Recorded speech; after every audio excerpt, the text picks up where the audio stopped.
The story just is like, man. Yeah, she's not looking so good. She's looking a little bony.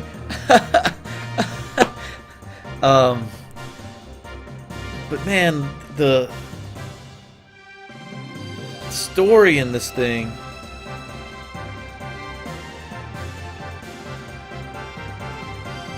is just getting to be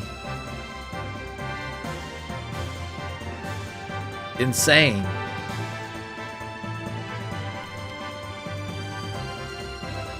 So Faye has memories that go back to being one of the first humans alive on Earth, because he was one of the survivors from the what was the ship? The big ship in the beginning that crashes.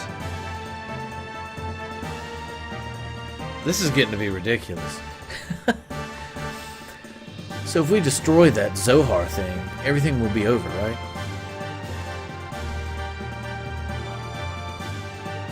Yes.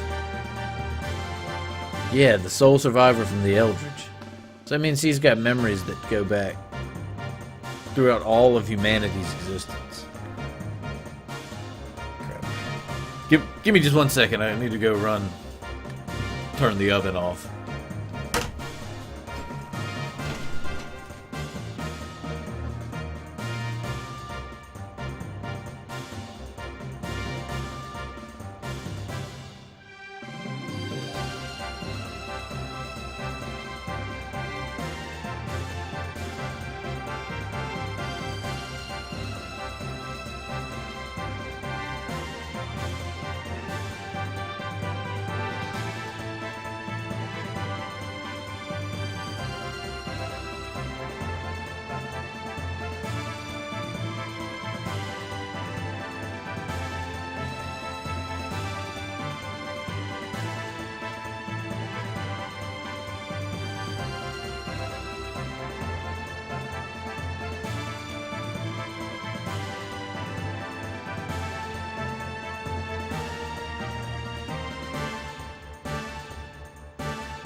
Okay, sorry about that.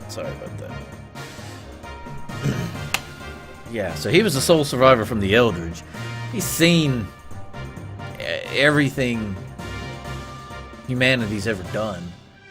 And seen, I'm sure, because he apparently was a massive space traveler in this giant ship.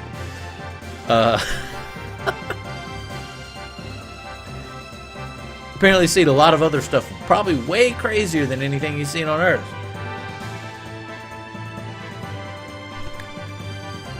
What the hell?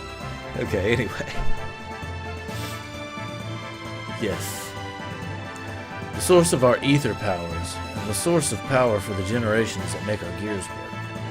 It all comes from the Zohar modifier engine, which can control any potential phenomenon.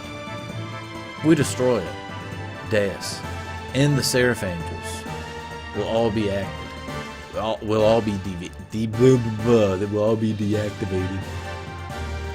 Then we should also be able to free Ellie, who's become bound to the Deus weapon system as Yang. Right, Faye? Yeah. That's what the wave existence said. But then there's the downside. It will also mean that we will no longer be able to use our gears or our ether powers anymore. What are those Seraph Angels all about anyway? That odd appearance as if they lack something. As if they were neither living before nor mere weapons. Zohar senses the human consciousness and incarnates the Seraphs. Human consciousness. Zohar itself involves the principles of uncertainty. The observer's perception of the Zohar determines the entity it actually becomes. In other words, we believe that those angels are incarnations of the spirits of people.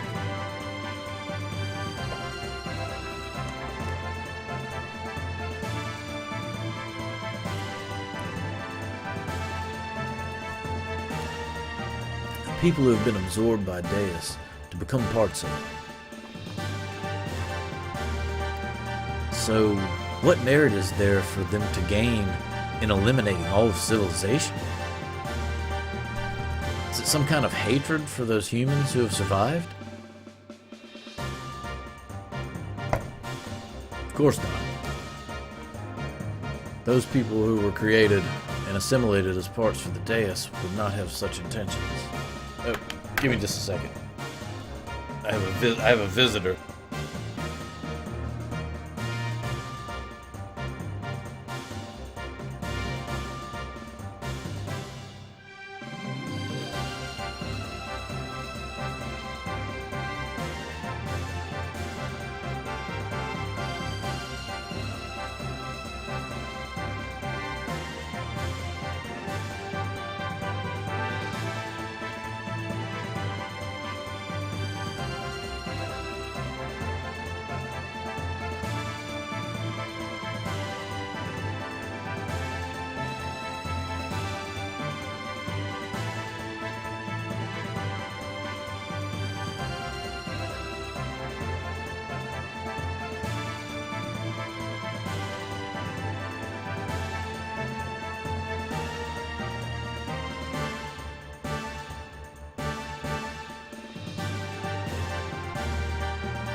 Okay, sorry. Again.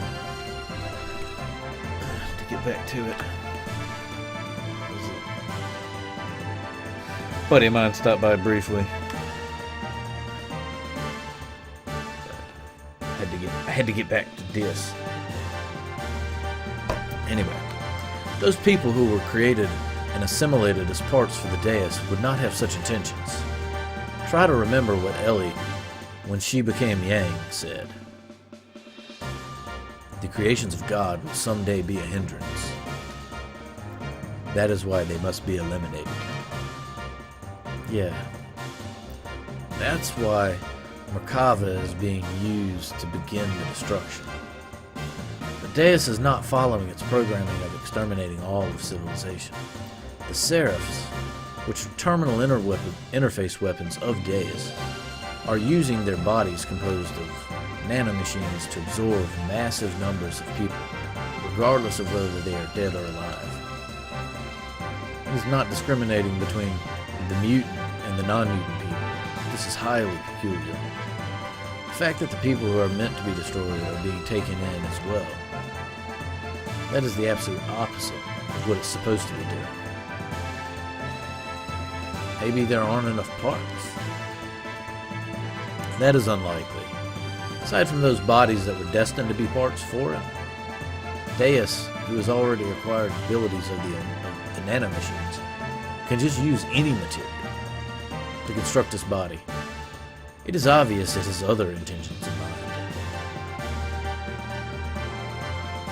Those intentions, Krillian has called Deus the Mother.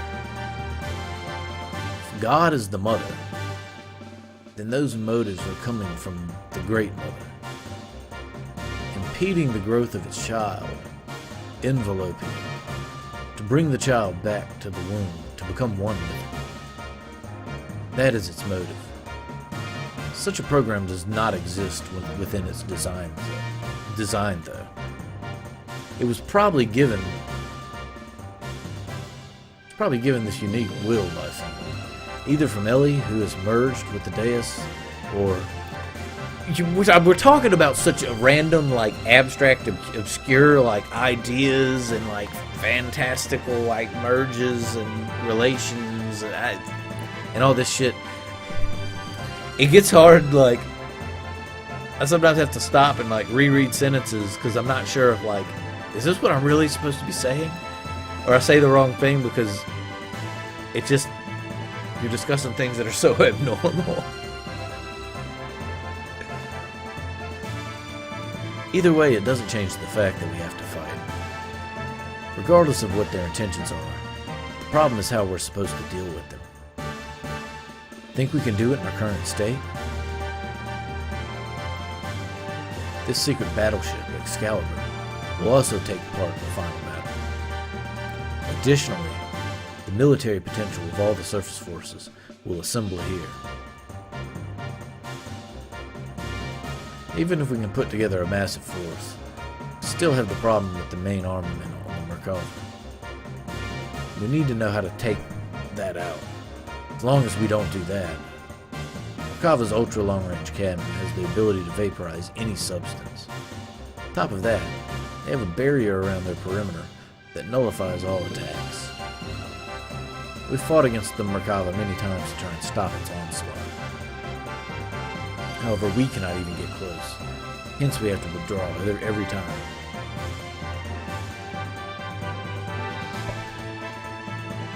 My water splashed in my face.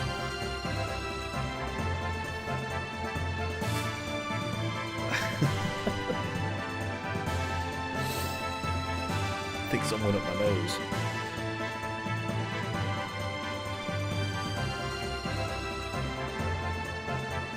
Damn it. No matter how much we want to save Ellie, if we can't get inside the Merkava, it's meaningless. To add to that, there's the problem of those Seraphs. If they function as the terminal interface weapons for close defense, I could easily say that their attack power is equivalent to the Omnigear class. They even have their regenerative ability due to the nanomachines. Don't be concerned about that. I was able to obtain some data from Xenogears. You see, Xenogears has mutagenically evolved due to its contact with the Zohar. Using that data, all of your new gears ought to be complete soon. Additionally, all the other weapons and armaments are being modified to implement the disassembly